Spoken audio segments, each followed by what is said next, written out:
زکوٰۃ ادا کرنے والا جنتی ہے۔ حضرت ابو ہریرہ کہتے ہیں کہ ایک اعرابی نبی اکرم صلی اللہ علیہ وسلم کی خدمت میں حاضر ہوا اور عرض کیا، مجھے ایسا عمل بتائیے جسے کرنے سے میں جنت میں داخل ہو جاؤں۔ آپ نے فرمایا، اللہ تعالیٰ کی عبادت کرو، اس کے ساتھ کسی کو شریک نہ کرو، فرض نماز قائم کرو، فرض زکوٰۃ ادا کرو اور رمضان المبارک کے روزے رکھو۔ اس نے کہا، اللہ کی قسم میں اس سے زیادہ کچھ نہ کروں گا۔ جب وہ آدمی واپس ہوا تو آپ نے فرمایا، جسے جنتی آدمی دیکھنا پسند ہو وہ اسے دیکھ لے۔ اسے بخاری نے روایت کیا ہے۔ تو اس سے کیا پتہ چلتا ہے کہ جو لوگ اپنے فرائض ادا کریں، اور اس موضوع کی مناسبت سے جو زکوٰۃ ادا کرنے والا ہے وہ اپنے اس فعل کی وجہ سے جنت میں جائے گا، جبکہ وہ باقی فرائض بھی ادا کرے۔ زکوٰۃ ادا کرنے والے کے ایمان کی گواہی رسول اللہ صلی اللہ علیہ وسلم نے دی ہے۔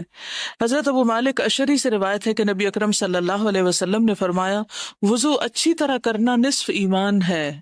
کبھی ہم نے سوچا کہ یہ بھی ایمان کا حصہ ہے؟ جب ہم طہارت حاصل کر رہے ہوتے ہیں تو گویا ایک طرح سے اپنے ایمان کی بھی تجدید کر رہے ہوتے ہیں۔ اور الحمدللہ کہنا میزان کو نیکیوں سے بھر دیتا ہے۔ سبحان اللہ اور اللہ اکبر کہنا آسمان اور زمین کو نیکیوں سے بھر دیتے ہیں۔ کہیے الحمدللہ، سبحان اللہ، اللہ اکبر۔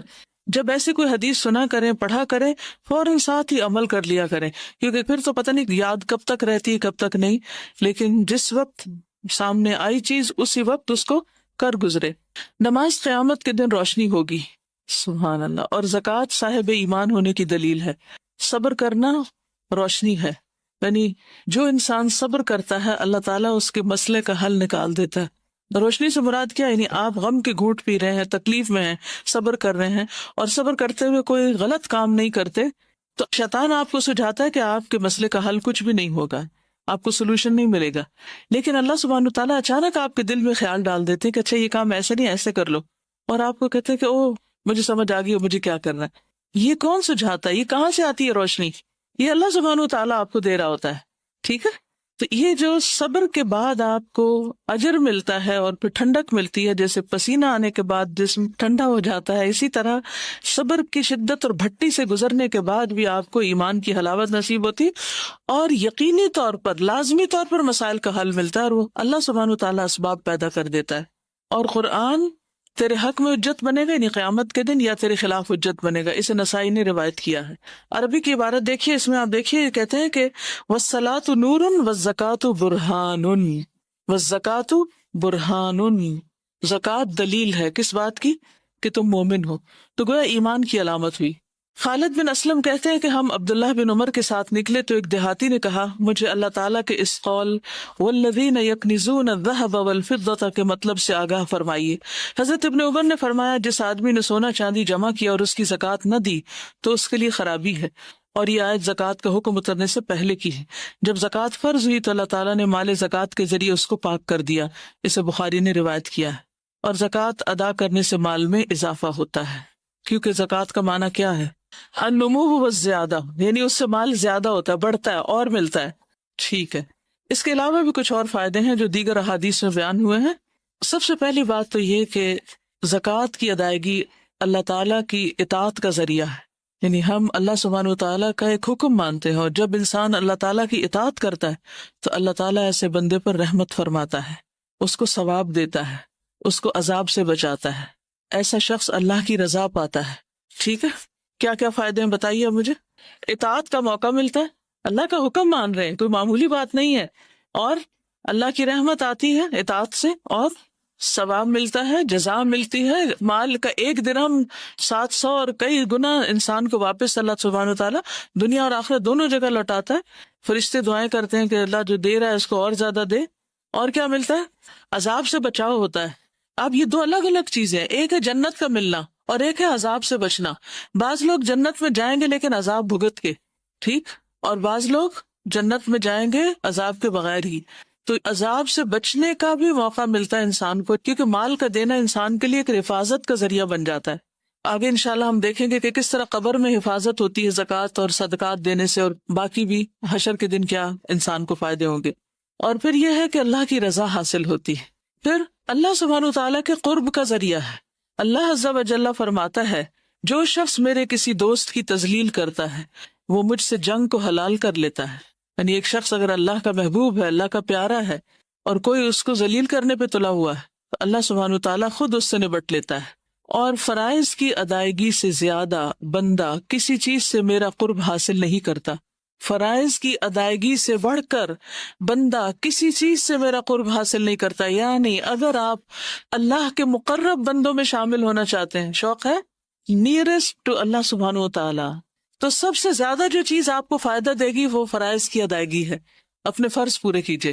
اور بندہ میرا قرب حاصل کرنے کے لیے مسلسل نوافل پڑھتا رہتا ہے حتیٰ کہ میں اس سے محبت کرنے لگتا ہوں. تو قرب فرائض سے ملتا ہے اور محبت نوافل سے. دوبارہ دہراؤں گی، کہیں موٹا کر کے اپنے پاس لکھ لیجئے، قرب فرائض کی ادائیگی سے اور محبت نوافل کی ادائیگی سے. پھر اگر وہ مجھ سے کچھ مانگتا ہے تو میں اسے عطا کرتا ہوں. اللہ اکبر. ہم سب چاہتے ہیں ہماری دعائیں قبول ہوں. اگر دعا کرتا ہے تو اسے قبول کرتا ہوں. اور مجھے اپنے کسی کام میں ایسا تردد نہیں ہوتا جیسا اپنے بندے کی موت پر ہوتا ہے، کیونکہ وہ موت کو پسند نہیں کرتا اور میں اسے تنگ کرنا اچھا نہیں سمجھتا. تو جو لوگ اللہ کے مقرب اور محبوب بندے ہوتے ہیں، اللہ سبحانہ تعالیٰ انہیں موت کی تکلیف بھی نہیں دینا چاہتا. اللہ کی تائید پھر انسان کو حاصل ہونے لگتی. تو زکوٰۃ کی ادائیگی صرف ایک بوجھ سمجھ کے لے کے، اچھا کتنے پیسے ہیں کیلکولیشن کرو، اتنے روپے بن گئے، اتنا زیور سے اتنے تولے سونا ہے، اتنے وہ بن گئے، اچھا اتنے بنتے، چلو لفافے میں ڈالو اور جا کے دے آؤ جہاں دینا ہے. کوئی روح نہیں، کوئی محبت نہیں، کوئی دل میں وہ احساس نہیں کہ ہم کیا کرنے جا رہے ہیں. تو کچھ بھی اللہ کے لیے دینا ہو تو بے روح نہ ہو. اس وقت اس کو گنتے ہوئے، کیلکولیٹ کرتے وقت، اس کا اہتمام انتظام کرتے وقت نہ تنگ ہونا ہے، نہ پریشان ہونا ہے. محبت کے ساتھ اس کو ادا کرنا ہے کہ مجھے اس سے اللہ کا قرب ملے گا. اور اگر میں اضافے کے ساتھ دوں گی، یعنی اس میں صدقہ بھی ڈال دوں گی، تو اللہ کی محبت نصیب ہوگی، دعائیں قبول ہوگی اور آخرت بھی اچھی ہوگی. اور جہاں تک رحمت پانے کا تعلق ہے، وَأَقِيمُوا الصَّلَاةَ وَآتُوا الزَّكَاةَ وَأَطِيعُوا الرَّسُولَ لَعَلَّكُمْ تُرْحَمُونَ، اس کی دلیل ہے. پھر ایک اور جگہ اللہ سبحانہ تعالیٰ فرماتے ہیں، وَاكْتُبْ لَنَا فِي هَذِهِ الدُّنْيَا حَسَنَةً وَفِي الْآخِرَةِ إِنَّا هُدْنَا إِلَيْكَ قَالَ عَذَابِي أُصِيبُ بِهِ مَنْ أَشَاءُ وَرَحْمَتِي وَسِعَتْ كُلَّ شَيْءٍ فَسَأَكْتُبُهَا لِلَّذِينَ يَتَّقُونَ وَيُؤْتُونَ الزَّكَاةَ. ڈائریکٹ زکوٰۃ کی بات آ گئی عمل میں کہ میں اپنی رحمت لکھ دوں گا ان لوگوں کے لیے، لازم کر دوں گا جو ڈرتے ہیں، تقوی اختیار کرتے ہیں، بچتے ہیں، بچ کے چلتے ہیں، ڈر کے چلتے ہیں، ڈر کے زندگی بسر کرتے ہیں کہ ہمارا کوئی ایکشن، ہماری کوئی بات، ہمارا کوئی قدم اللہ کو ناراض نہ کر دے. وَيُؤْتُونَ الزَّكَاةَ، اور زکوٰۃ دیتے ہیں. وَالَّذِينَ هُمْ بِآيَاتِنَا يُؤْمِنُونَ، اور وہ لوگ ہماری آیات پر ایمان رکھتے ہیں. سورۃ الاعراف 156 ہے. اس میں اللہ تعالیٰ فرماتے ہیں میری رحمت ہر چیز پہ چھائی ہوئی ہے، لیکن میں ان لوگوں کے لیے تو لکھ ہی دوں گا، ان کو عنایت کر دوں گا جو تقوی اور زکوٰۃ کا اہتمام کرتے ہیں. پھر زکوٰۃ جو ہے وہ انسان کی جان کا فدیہ بھی ہے. یحییٰ علیہ السلام کو 5 باتوں کا حکم دیا گیا تھا کہ ان پہ خود بھی عمل کریں اور بنی اسرائیل کو بھی حکم دے. ان میں سے ایک ہے، میں تمہیں صدقہ کرنے کا حکم دیتا ہوں، کیونکہ اس کی مثال اس شخص کی ہے جسے دشمن نے قید کر کے اس کے ہاتھ گردن سے باندھ دیے ہوں، مصیبت میں پھنس گیا ہو انسان. اب امیجن کیجئے، دشمن نے قید بھی کر لیا، گردن سے ہاتھ بھی باندھ دیے، یعنی ویسے بھی انسان آئسولیشن میں اور اوپر سے ہاتھ بھی بندھے ہوئے ہیں، اور پھر اسے قتل کرنے کے لیے لے چلیں اور وہ ان سے کہے کیا تم میری جان کا فدیہ وصول کرنے کے لیے تیار ہو؟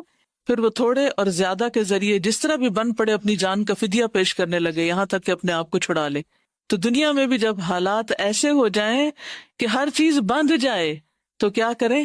صدقہ دیں. اور خصوصاً اگر کوئی زکوٰۃ میں سے کمی بیشی رہتی ہو تو پہلے اس کو پورا کریں، کیونکہ نفلی صدقات زکوٰۃ کے قائم مقام نہیں ہو سکتے. واضح؟ پہلے اپنے فرض کو پورا کریں اور پھر اس کے بعد نوافل کی طرف توجہ دیں. پھر ایک اور فائدہ یہ ہے کہ گناہوں اور خطاؤں کو مٹانے کا باعث ہوتا ہے صدقہ اور زکوٰۃ. سورۃ المائدہ 12 میں اللہ تعالیٰ فرماتے ہیں کہ ہم نے بنی اسرائیل سے پکا وعدہ لیا اور ہم نے ان میں 12 سردار مقرر کیے، اور اللہ نے فرمایا بے شک میں تمہارے ساتھ ہوں، انی معکم، اللہ کا ساتھ، لئن اقمتم الصلاۃ وآتیتم الزکاۃ، اگر تم نے نماز پڑھی اور زکوٰۃ ادا کری. ٹھیک، تو اس سے کیا پتہ چلتا ہے کہ اللہ کا ساتھ نصیب ہوتا ہے، اللہ کی مدد آتی ہے اس شخص کو جو زکوٰۃ دیتا ہے. اور میرے رسولوں پر ایمان لائے اور انہیں قوت دی اور اللہ کو قرض دیا، اچھا قرض، یعنی دین کے راستے میں جان مال سے مدد کی، تو یقیناً میں تم سے تمہارے گناہ ضرور دور کر دوں گا. تو اس سے کیا ہوتا ہے؟ گناہوں کا کفارہ. اور یقیناً تمہیں ایسے باغوں میں داخل کروں گا جن کے نیچے نہریں بہتی ہوں گی. پھر جس نے اس کے بعد تم میں سے کفر کیا تو یقیناً وہ سیدھے راستے سے بھٹک گیا. جنرلی بھی صدقے کے بارے میں آتا ہے کہ صدقہ گناہوں کو اس طرح ختم کر دیتا ہے جیسے پانی آگ کو بجھا دیتی. اللہ اکبر. کیونکہ گناہ انسان کے راستے کی رکاوٹ ہوتے ہیں. انسان کی نیکی کے راستے میں کیا چیز رکاوٹ بنتی ہے؟ گناہ. انسان کے رزق کے راستے میں کیا چیز رکاوٹ بنتی ہے؟ گناہ. تو اس کے لیے پھر کیا کرنا چاہیے؟ صدقہ کرنا چاہیے تاکہ رکاوٹیں دور ہو جائیں. ٹھیک ہے. سب اعمال میں افضل عمل صدقہ. اب میں صدقے کی کچھ حدیثیں بیچ میں اس لیے لا رہی ہوں کہ صدقات کی کتنی قسمیں؟ 2 قسمیں، ایک فرض اور ایک نفل. تو جب صدقے کا لفظ آتا ہے نا قرآن مجید میں یا حدیث میں، تو اس سے مراد دونوں ہو سکتے ہیں. عام طور پر جب ہم صدقہ بولتے ہیں تو اس سے مراد صرف کیا لیتے ہیں؟ نفل صدقہ. تو نفل ادا کرنے سے پہلے فرض کی فکر کیجئے. اس کے جو فضائل ہیں یا فضیلت ہے زکوٰۃ ادا کرنے کی، یہ جب صدقے کا لفظ ہے تو اس کو بھی اس میں ایک عمومی معنی میں لا سکتے ہیں کہ اس کا یہ فائدہ ہو. کیونکہ ہم پتہ کیا ہمارے ذہن میں اشکال کیا ہے؟ ہمارے ذہن میں اشکال یہ ہے کہ یہ تو فرض ہے نا، یہ کون سا احسان جتانا ہے اور اس سے ہمیں کیا ملے گا، تو فرض ادا کر رہے ہیں. یعنی جب فرض کی ادائیگی ہوتی ہے تو عموماً ہم کسی بھی چیز کی توقع نہیں رکھتے بدلے میں، جواب میں. ایسا ہی ہے. آپ میں سے کون کون زکوٰۃ دیتے ہیں؟ تھوڑا سا مجھے اندازہ ہو جائے کہ میں کن لوگوں کو پڑھا رہی ہوں جن کو کچھ پریکٹیکل ایکسپیرینس بھی ہے یا نہیں. اوکے الحمدللہ. اور کچھ نے آئندہ انشاءاللہ دینی ہے شادی وادی کے بعد جب زیور ملے گا تو. اور ہو سکتا ہے اب بھی آپ صاحب نصاب ہوں اور آپ کو پتہ ہی نہ ہو، تو آگے انشاءاللہ کھل جائے گا آپ پر کہ آپ پہ زکوٰۃ آتی ہے کہ نہیں آتی. تو آپ نے آج تک جتنی بھی زکوٰۃ دی، کبھی زکوٰۃ دیتے ہوئے یہ سوچ آئی کہ اس پہ مجھے ثواب بھی ملے گا؟ کم آتی ہے نا، کم خیال آتا ہے کہ اس پہ ثواب ہوگا یا اس سے مجھے کوئی میری بلا ٹلے گی یا اس سے مجھے اللہ کا قرب نصیب ہوگا یا جنت یا رحمت یا. تو اس لیے بہت ضروری ہے کہ ان احادیث کو ریفریش کر لیا جائے. تو حدیث میں آتا ہے کہ صدقہ گناہوں کو اس طرح ختم کرتا ہے جیسے پانی آگ کو بجھاتا ہے، اور صدقہ سب اعمال میں افضل ہے. حضرت عمر رضی اللہ تعالیٰ عنہ سے روایت ہے، کہتے ہیں کہ اعمال آپس میں فخر کرتے ہیں، تو صدقہ کہتا ہے میں تم میں سب سے افضل ہوں. اور فلاح پانے کا ذریعہ بھی ہے زکوٰۃ. قد افلح المؤمنون الذین هم فی صلاتهم خاشعون والذین هم عن اللغو معرضون والذین هم للزکاۃ فاعلون. پھر اسی طرح زکوٰۃ ادا کرنے والوں کو مساجد آباد کرنے کی سعادت حاصل ہوتی. مسجد اللہ کا گھر ہے، جو اللہ کا گھر بناتا ہے اس کو لک آفٹر کرتا ہے اللہ تعالیٰ، جنت میں اس کا گھر بناتے ہیں. تو جو لوگ زکوٰۃ دیتے ہیں اللہ تعالیٰ ان کو توفیق دیتے ہیں کہ وہ مساجد کو آباد کر سکیں. اس سے پتہ ہی چلتا ہے کہ فرائض ادا کرنے سے، خصوصاً مالی فرض ادا کرنے، زکوٰۃ ادا کرنے سے انسان کے لیے نیکیوں کے مزید دروازے کھلتے ہیں اور اللہ کے دین کی خدمت کا موقع ملتا ہے. انما یأمر مساجد اللہ من آمن باللہ والیوم الآخر واقام الصلاۃ وآتی الزکاۃ ولم یخش الا اللہ فعسى اولئک ان یکونوا من المہتدین. اللہ کی مسجدیں تو وہی آباد کرتا ہے جو اللہ اور آخرت کے دن پر ایمان لایا اور اس نے نماز قائم کی اور زکوٰۃ ادا کی اور اللہ کے سوا کسی سے نہ ڈرا، تو یہ لوگ امید ہے کہ ہدایت پانے والوں میں سے ہوں گے. تو اللہ کی مسجدیں کون آباد کرتے ہیں؟ جو ایمان لاتے ہیں اور نماز اور زکوٰۃ کی پابندی کرتے ہیں. ٹھیک ہے. زکوٰۃ ادا کرنے والے اللہ کی مخلوق میں سے بہترین لوگ ہیں. ابو ہریرہ کہتے ہیں نبی صلی اللہ علیہ وسلم نے فرمایا، کیا میں تمہیں مخلوق میں سب سے بہتر آدمی کے بارے میں نہ بتاؤں؟ صحابہ نے عرض کیا کیوں نہیں یا رسول اللہ؟ فرمایا وہ آدمی جو اپنے گھوڑے کی لگام پکڑے، اللہ عز و جل کی راہ میں نکل پڑا ہو اور جہاں ضرورت ہو وہ اس پر سوار ہو کر جائے. یعنی اللہ کے راستے میں نکلا، جہاں ضرورت ہے اس پہ جاتا ہے. کبھی اس نے روکا ہی نہیں کہ یہ میرا پرسنل گھوڑا ہے اور میرے ذاتی کاموں کے لیے ہے اور میں اس پر اب کوئی اور اللہ کے راستے کا کام کیسے کروں. جیسے عام طور پر ہم جب ذاتی ضرورت کے لیے کہیں گاڑی دوڑانی ہوتی ہے تو خوشی سے جاتے ہیں، لیکن اگر دین کے کام کے لیے کہیں نکلنا ہو تو ہم سوچنے لگتے ہیں کہ اس کا پیٹرول کون دے گا. فرمایا کہ اللہ کے راہ میں نکل پڑا ہو، جہاں ضرورت ہو وہ اس پر سوار ہو جائے. پھر فرمایا کیا میں تمہیں اس کے بعد والے آدمی کے بارے میں بتاؤں کہ اس کے بعد کس کا درجہ افضل؟ تو وہ ہے نمبر 1 ٹاپ کلاس. اور سیکنڈ نمبر پہ کون ہے مقابلے میں؟ صحابہ نے عرض کیا کیوں نہیں ہے اللہ کے رسول صلی اللہ علیہ وسلم، آپ ہمیں ضرور بتائیے. فرمایا وہ آدمی جو اپنی بکریوں کے ریوڑ میں ہو، یعنی بکریاں چراتا ہے، چرواہا ہے بظاہر دنیا میں، چرواہا شیپرڈ. کبھی کسی نے چرواہا دیکھا؟ اچھا کوئی بتائے گا دیکھ کر کیا خیال آیا؟ ہے بیچارہ مسکین. اور مجھے پتہ کیا آتا ہے خیال، کہتے اللہ کوئی اس کی بکریاں خرید لے. کیونکہ ہم عام طور پہ کب دیکھتے ہیں چرواہے؟ جب عید کا موقع ہوتا ہے نا تو وہ شہر میں لیے پھر رہے ہوتے ہیں. وہ جس سڑک پہ جاؤ وہاں وہ ساتھ لے کے تو چرا رہے ہوتے ہیں اور لے جا رہے ہوتے ہیں. تو فکر ہو رہی ہوتی ہے کہ پتہ نہیں یہ ایسے واپس نہ چلے جائیں، کہ کتنی سال بھر محنت کی ہے انہوں نے اور اب یہ. تو بہرحال ہمارے دل میں یہی خیال ہے، میرے دل میں تو کم از کم رحم آتا ہے ان پر. لیکن اللہ کی نظر میں اس کا مقام کیا؟ اگر وہ نماز قائم کرے اور اس کی زکوٰۃ دیتا ہو. یاد رکھیے جو مال بڑھتا ہے اس پہ زکوٰۃ ہوتی ہے. جو مال بڑھتا ہے، جیسے بکریاں بڑھتی ہیں تو جو بکریوں کے ریوڑ میں ہو نماز ادا کرے اور زکوٰۃ ادا کرے، کیونکہ اس کی دنیا وہی بکریاں ہیں نا، وہ ان کو چھوڑ کے نماز نہیں پڑھے گا کہ یہ کہیں گم نہ جائے، ادھر ادھر نہ نکل جائے، تو وہ اس حال میں بھی نماز پڑھتا ہے اور پھر دھیان رکھتا ہے اپنا پورا نصاب کا، وہ گن کے رکھتا ہے کہ کتنی بکریاں میری، اس میں سے کتنی زکوٰۃ ہوگی، کس تاریخ کو زکوٰۃ ہوگی، اور وہ اس کی زکوٰۃ ادا کرتا ہے۔ اور فرمایا کیا میں تمہیں مخلوق میں سب سے بدتر آدمی کے بارے میں نہ بتاؤں؟ صحابہ نے عرض کیا کیوں نہیں؟ فرمایا وہ آدمی جس سے اللہ کے نام پر کچھ مانگا جائے اور وہ کچھ نہ دے، جس سے اللہ کے نام پر کچھ مانگا جائے اور وہ کچھ نہ دے، یعنی صدقہ نہ کرے۔ پھر وہ لوگ بھی اللہ کو پسند ہیں جو زکوٰۃ کا حکم دیتے ہیں، جیسے انبیاء، وَاذْكُرْ فِي الْكِتَابِ إِسْمَاعِيلَ إِنَّهُ كَانَ صَادِقَ الْوَعْدِ وَكَانَ رَسُولًا نَبِيًّا وَكَانَ يَأْمُرُ أَهْلَهُ بِالصَّلَاةِ وَالزَّكَاةِ وَكَانَ عِندَ رَبِّهِ مَرْضِيًّا۔ کہ اسماعیل علیہ السلام اپنے رب کے بڑے پسندیدہ تھے، کیونکہ ان کی صفات میں کیا کیا چیز شامل تھی؟ صادق الوعد، سچے تھے وعدے کے، اور صرف خود نہیں نماز اور زکوٰۃ ادا کرتے تھے بلکہ اپنے گھر والوں کو بھی حکم دیتے تھے۔ تو اگر آپ رب کا مرضیہ بننا چاہتی ہیں تو صرف نام رکھنے سے کافی نہیں ہوگا تو مرضیہ نام رکھ لیں اپنا، بلکہ کیا کرنا پڑے گا؟ خود ادا کرنے کے ساتھ ساتھ گھر والوں کو بھی بتانا پڑے گا۔ آپ کچھ شیئر کر رہے ہیں گھر جا کر کہ کچھ نہیں بتا رہے؟ گھر جا کر امی کو کیا بتایا؟ لائیو کلاس لے لیں۔ آپ نے خود کیوں نہیں بتایا؟ یہ بھی ایک نیکی کا کام ہے کہ آپ نے کسی کو راہ لگا دیا، لیکن خود بھی بتانا چاہیے، ٹھیک ہے؟ ایک ایک بات گھر جا کے ضرور شیئر کیا کریں، کم از کم چہرے والی بات ہی سب کو شیئر کر دیتے۔ الحمدللہ کہتی ہے کہ انہوں نے ایک بات بتائی تو ہسبینڈ کہتے ہیں سب کیوں نہیں بتاتی، اور بھی بتائیں۔ الحمدللہ بہت اچھی بات ہے۔ اور ہاسٹل والے کیا کر سکتے ہیں؟ آپس میں ڈسکس کریں، برین اسٹارم کریں، اور اپنے جذبات کا اظہار کریں کہ ایک چیز کو پڑھ کے آپ کے دل میں عمل کی کیا خواہش پیدا ہوئی ہے، لیکن علمی گفتگو اور آپس میں ایک دوسرے سے تذکرہ، مذاکرہ، ڈسکشن علم کو پختہ کرنے کے لیے بہت ضروری ہے، ٹھیک ہے؟ پھر مال کا شر اور وبال دور کرنے کا ذریعہ ہے۔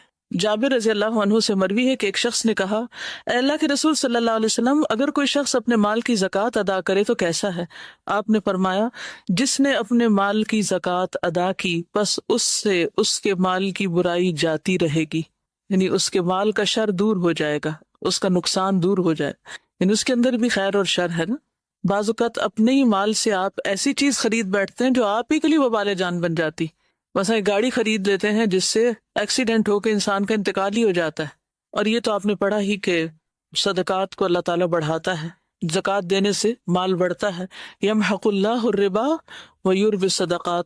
اور پھر سورۃ الروم کی 39 آیت جو بھی بتا رہی تھی کہ فاولئک هم المضعفون، اور پھر یہ وعدہ بھی سورۃ سبا 39 میں کیا گیا، وما انفقتم من شیء فهو یخلفہ وہو خیر الرازقین، اور تم جو بھی چیز خرچ کرتے ہو وہ اس کی جگہ اور دیتا ہے، فہو یخلفہ، تم جو بھی چیز خرچ کرتے ہو وہ اس کی جگہ اور دیتا ہے۔ ایسا نہیں ہے کہ وہ تم سے لے لے اور پھر تمہیں دینا بھول جائے، وہ ضرور دیتا ہے، اور وہ سب رزق دینے والوں سے بہتر ہے۔ کوئی ماں باپ، کوئی بہن بھائی، دوست، عزیز، رشتہ دار، شوہر، کوئی بھی ایسا نہیں ہو سکتا کہ جو آپ کو اس طرح دے جو رب دیتا ہے۔ اور پھر صدقہ مال کو کم نہیں کرتا، ما نقصت صدقۃ من مال، اس میں برکت اور اضافہ ہو جاتا ہے، کیونکہ زکوٰۃ تو ہے ہی بڑھانے والی مال کو۔ حدیث قدسی میں آتا ہے کہ خرچ کرو تم پر خرچ کیا جائے گا، یا خرچ کرو میں تم پر خرچ کروں گا۔ رسول اللہ صلی اللہ علیہ وسلم نے فرمایا، صحیح مسلم کی روایت ہے، اللہ کا دایاں ہاتھ بھرا ہوا ہے اور رات دن کی فیاضی سے اس میں کوئی کمی واقع نہیں ہوتی۔ کیا تم نہیں دیکھتے کہ اس نے آسمان و زمین کے پیدا کرنے سے کتنی فیاضی کی ہے؟ جب سے آسمان و زمین پیدا ہوئے وہ خرچ کر رہا ہے، لیکن اس کے دائیں ہاتھ میں کوئی کمی واقع نہیں ہوتی، یعنی سب کچھ دے کے بھی کچھ نہیں ختم ہوتا۔ پھر اسی طرح اللہ سبحانہ وتعالیٰ کئی گنا بڑھا کے چیز واپس کرتے ہیں۔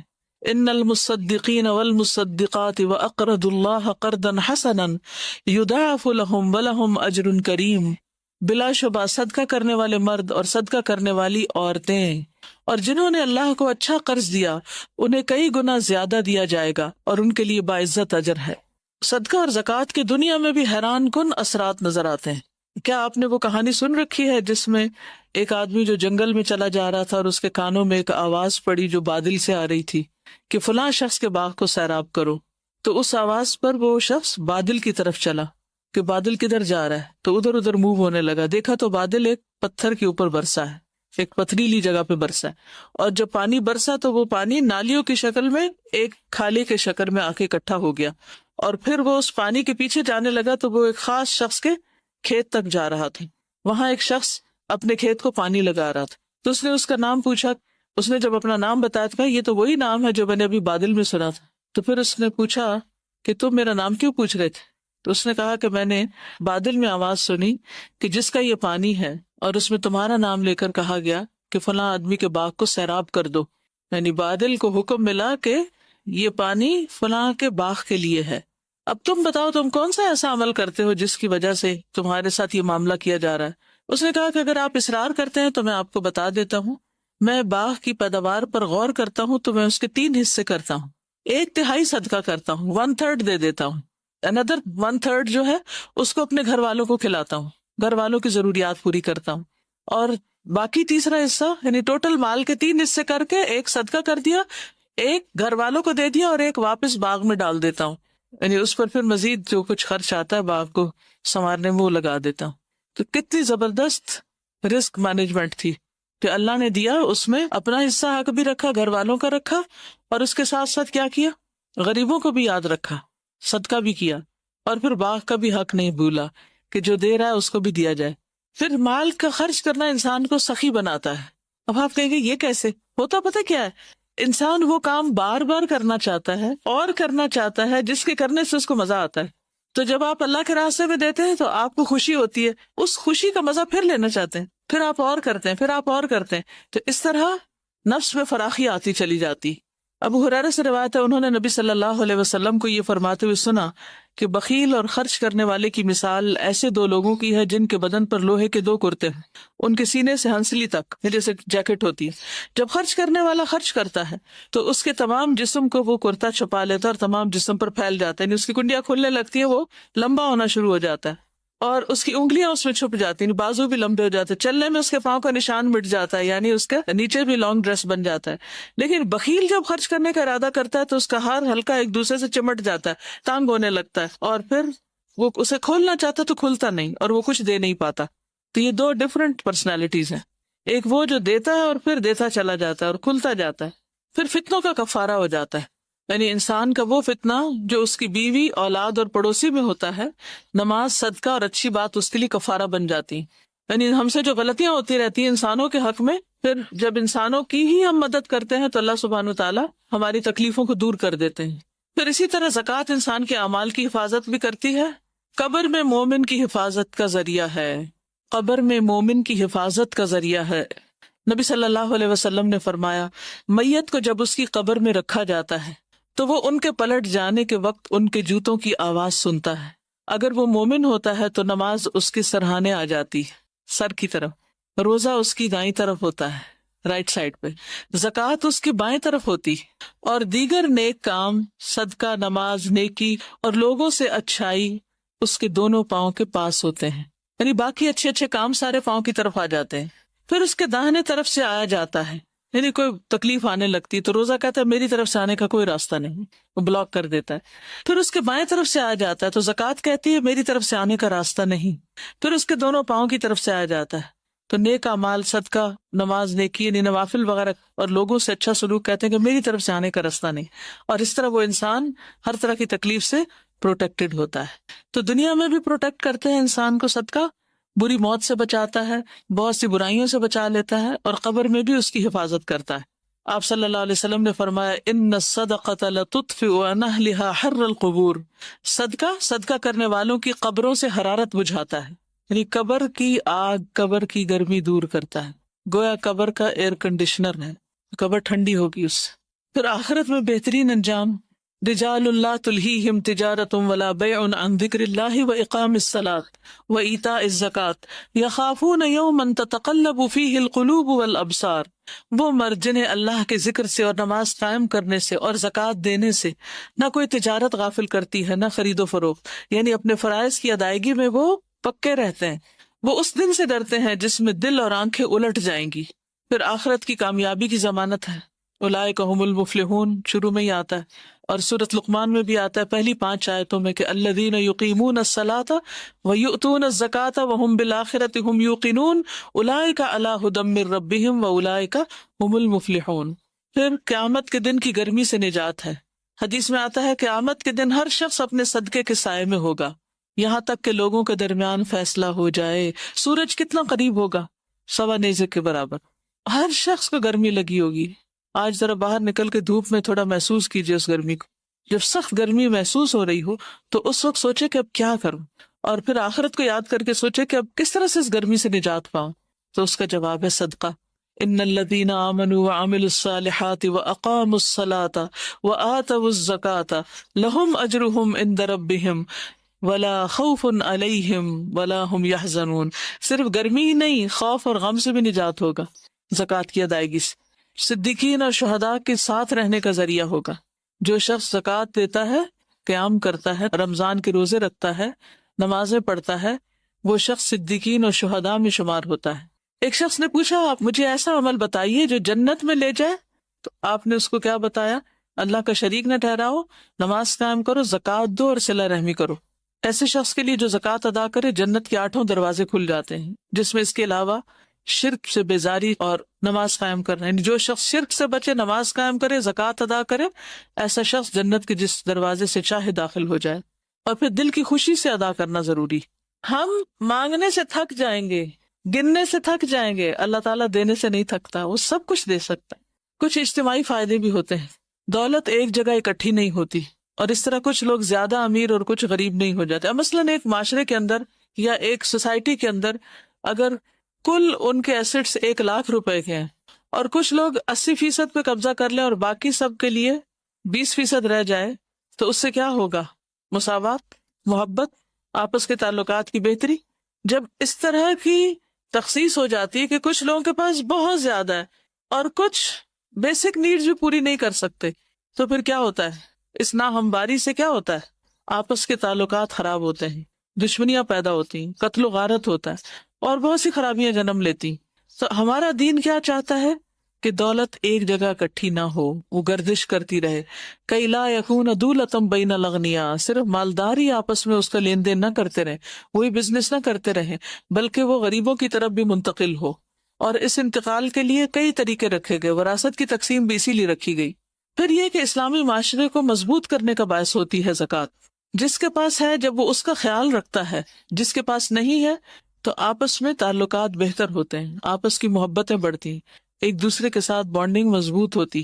پھر مالی جرائم ختم ہوتے ہیں، چوری، ڈاکے، غصب، اس طرح کی حرکتیں ختم ہوتی ہیں معاشرے سے، جرائم میں کمی ہو جاتی۔ جس معاشرے میں صحیح زکوٰۃ ادا کی جاتی ہے وہاں پھر سب کے پاس اگر ہو تو کسی کو شوق نہیں ہوتا چوری کرنے کا یا کسی کو قتل کرنے کا، ڈیسپریٹ ہو کے کرتے ہیں۔ جب وہ دیکھتے ہیں کہ ان کو کوئی حل نظر نہیں آ رہا تو پھر آخری حل کے طور پر وہ ایسے ہتھ کنڈے اختیار کرتے ہیں۔ چوری کرنے والے کو عام طور پہ چوری کی ضرورت کیوں پیش آتی؟ کہ اس کی ضروریات پوری نہیں ہو رہی ہوتی۔ پھر اسی طرح مالی جرائم ختم ہوتے ہیں، آپس میں بھائی چارہ پیدا ہوتا ہے۔ انسان کی فطرت میں کہ وہ اپنے محسن سے محبت کرتا ہے، الا یہ کہ جس کی فطرت مسخ ہو چکی وہ احسان یاد نہیں رکھتا۔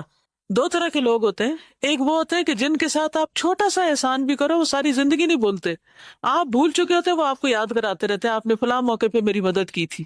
اور کچھ لوگ ہوتے ہیں کہ جن کے ساتھ آپ بڑے سے بڑا بھی احسان کرو تو وہ اس کو لمحوں میں بھول جاتے ہیں، لیکن زیادہ تر لوگ جو ہوتے ہیں وہ احسان ماننے والے ہوتے ہیں۔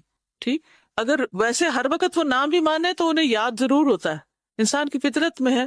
لیکن جس معاشرے کے اندر احسان کا معاملہ نہیں ہوتا وہاں کبھی بھی آپس کی خوشیاں نہیں ہو سکتی۔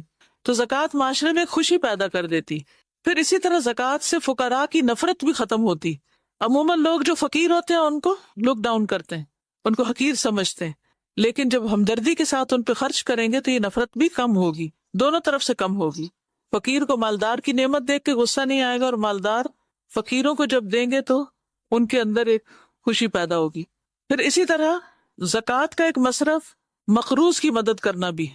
تو جب کوئی شخص اپنی زکوٰۃ کسی مقروض کو دیتا ہے تو مقروض کو رسوائی اور غم سے نکلنے کا موقع دیتا ہے، اس سے بھی معاشرے کے اندر خوشحالی پیدا ہوتی۔ زکوٰۃ کے مصارف میں سے ایک مصرف نو مسلموں پہ خرچ کرنا، یا ایسے نان مسلمز پر جو مسلمان ہو سکتے ہوں، تو اس سے اسلام کی ترقی بھی ہوتی۔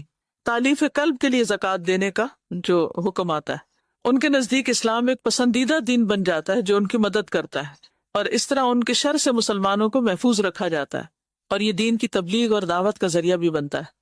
آپ کو یاد ہے حضرت صفوان کے بارے میں، جنہیں نبی صلی اللہ علیہ وسلم نے جنگ حنین کے بعد پوری وادی بکریوں کی دے دی تھی، تو اپنی قوم کی طرف آئے اور کہنے لگے کہ محمد صلی اللہ علیہ وسلم کا دین قبول کر لو، کیونکہ وہ ایسا دیتے ہیں کہ جس کے بعد انہیں فقر کا ڈر نہیں ہوتا، یعنی سب کچھ ہی دے دیتے ہیں پھر بھی نہیں ڈرتے، فاقہ کشی کا خوف نہیں رکھتے۔ ایک اور روایت میں آتا ہے کہ حنین کے دن نبی صلی اللہ علیہ وسلم نے صفوان ابن امیہ کو 100 اونٹ دیے، پھر دوبارہ 100 اونٹ دیے، پھر 100 اونٹ دیے، یعنی 300 کیملز، ایسے ہی ہے کہ 300 کارز۔ صفوان کہتے ہیں اللہ کی قسم رسول اللہ صلی اللہ علیہ وسلم نے مجھے عطا فرمایا جتنا بھی عطا فرمایا، اور آپ تمام لوگوں میں مجھے زیادہ ناپسند تھے، پھر جب آپ مجھے مسلسل دیتے رہے تو آپ مجھے سب لوگوں سے زیادہ محبوب ہو گئے۔ تو اگر آپ یہ چاہتے ہیں کہ لوگ آپ سے محبت کریں، اگرچہ یہ نیت نہیں ہونی چاہیے، لیکن نفرتوں اور کھچاؤ اور خاندان کے اندر قطع رحمی اور اس طرح کے جو منفی جذبات ہیں ان کو ختم کرنے کے لیے ایک سولوشن بھی ہے۔ نیت تو اللہ کی رضا ہی ہونی چاہیے، لیکن مسائل کا حل بھی ہے۔